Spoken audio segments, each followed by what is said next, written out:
Welcome to our final Grove session as we wrap up our whole series, A Fisherman's Guide to Overcoming Evil.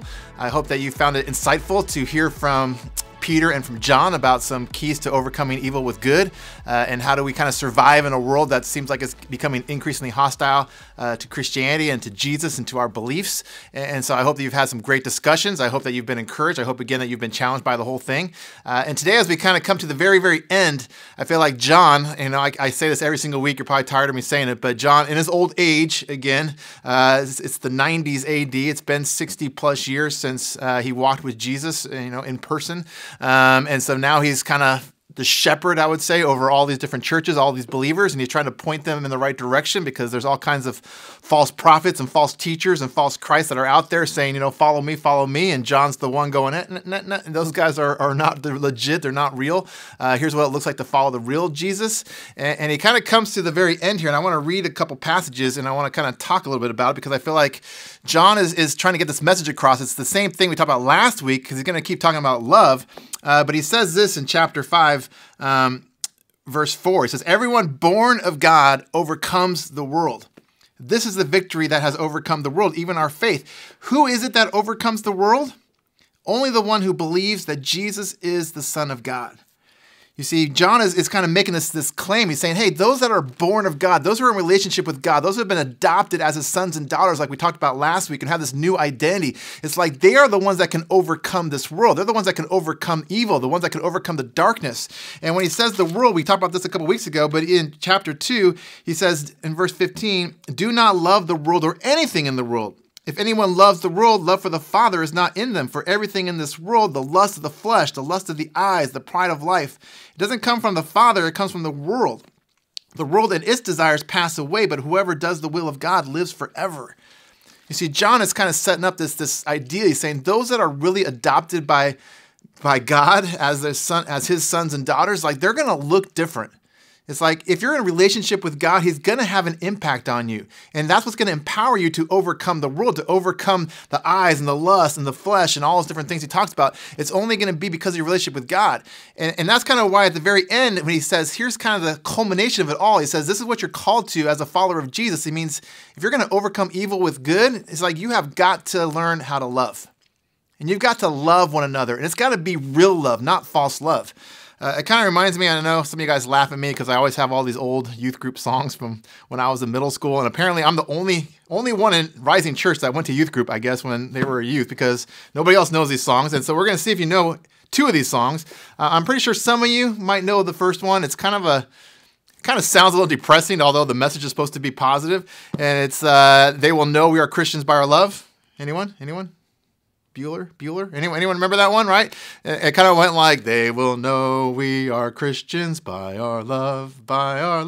They will know we are Christians by our love, right? And it was kind of like, okay, they'll know we're Christians by our love.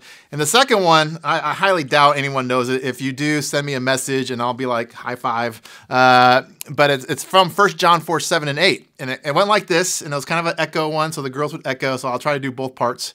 I don't think Stuart back there wants to try. But it went like this. It said, beloved, let us love one another. Let us love one another. For love is of God, and everyone that loveth is born of God, and knoweth God. He that loveth not, clap, clap, clap, knoweth not God, for God is love. Beloved, let us love one another. 1 John 4, 7, and 8, right? So that was kind of how the song went, and it's hard for me to even imagine that I still know that song 33, 34 years later when I learned that in middle school. But, I think God plants these words in our hearts and our minds. And that's a passage where John is saying, hey, if you are really a follower of Jesus, if you really are an adopted son or daughter of God, you are beloved. And, hey, you have to love. And you have to love one another. And if you don't love, he's like, you don't know God. It's that simple. He's like, you're a faker. It's not legit. And he's saying that's the evidence that you are a follower of Jesus. You are a son or daughter of God, is that you love the way your Father loves, and therefore you have love for each other. You love one another. People are going to know that you're believers because of the love that you guys have for one another. And that's going to make you so distinctly different from everybody else that you're going to shine out. And so I kind of think, I have this fear.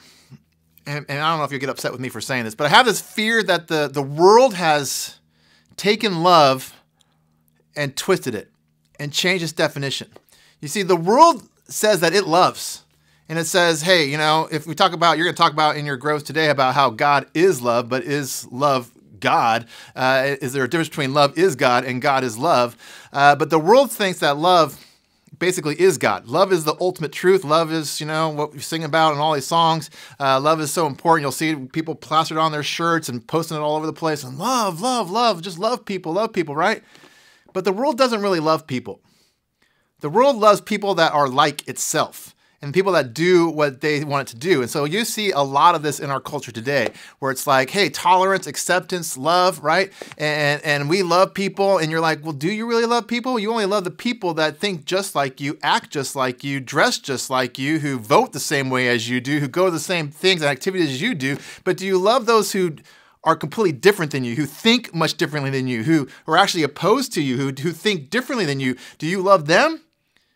Because that's the kind of love that God is talking about. It's loving those that are different than you, that are even opposed to you. Because that's the kind of love that God had for us. Because when we were enemies of God, God loved us. And so I think the world kind of has taken this idea of love and twisted it in a sense. And we, as believers, we have got to recapture it, because the deal is in the church. As believers, we should love one another. And so when you're sitting around your grove, when you're at church on Sunday morning, and there are people that are sitting next to you or around you who may think very, very differently politically, they may think very, very differently when it comes to how they raise their kids or something like that, or what sports they like, or what sports teams they like or don't like. And none of that stuff should matter. And that's kind of the thing that we keep getting across, is that in the church, it's supposed to be here. There is no Greek, there's no Jew. It's like female, male, all these things, rich, poor. Those things don't matter, because in Jesus, you are all one. And therefore, you should love one another.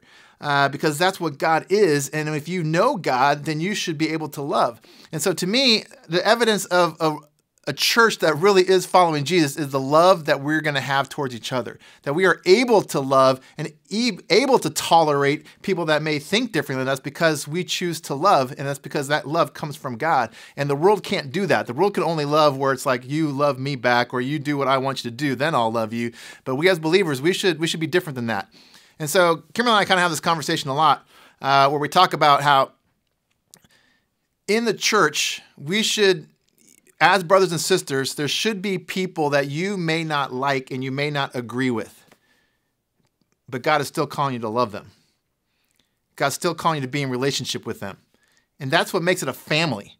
Because a family means, hey, we're still family. It doesn't mean I like you. It doesn't mean that I agree with everything that you do or say, but we're still family, and so we still love each other. And so that's kind of my challenge for us as we kind of continue out of this series, is if we're going to overcome evil with good, why don't we start right here at Rising Church? And do we have love for one another? Do we have real love for one another? Are there people at Rising Church that you just go, I don't really want to hang out with them because they don't, they think that, or they go do that, and I don't, whatever. Or is it just like, no, that doesn't matter. I'm still called to love these people and be in relationship with them and see them as my brothers and sisters, and they're going to know that we are believers because of our love. And he that loveth God loves one another, because that's the proof and the evidence that we are God's children. We're his sons and daughters, and we are showing it by our love for each other.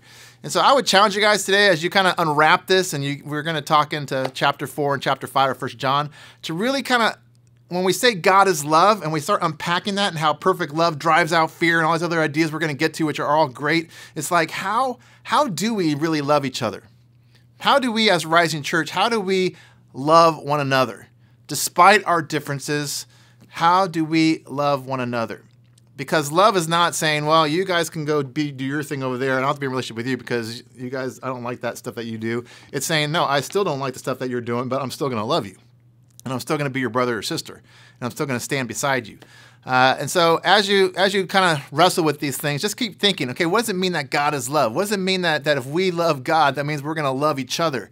What is the evidence? What does that look like? And so I hope that as we kind of unpack that today, that we're gonna realize what it really means to overcome evil, and how overcoming evil involves loving despite evil, despite, error, despite people doing things against us, that we are going to choose to love. Because that's what God did for us, and that's what God's calling us to do for one another. So hopefully this kind of stirs something in you to think about what it means to love, because that's what I believe is a huge key to us overcoming evil. And that's why John, at the very end, is like, it all comes back to, hey, why don't you guys love each other? They'll know that we're Christians by our love. So I hope you guys have a great discussion as you wrap things up. Hope you've got a lot out of this series, and I hope it's kind of stirred something in you so that we can walk out of this series being a little bit changed, a little bit more altered into who God wants us to be, and that we might look a little bit more and more and more like Jesus as we continue each series after series in our groves. So I won't see you next time because it will be a little while here, but signing off.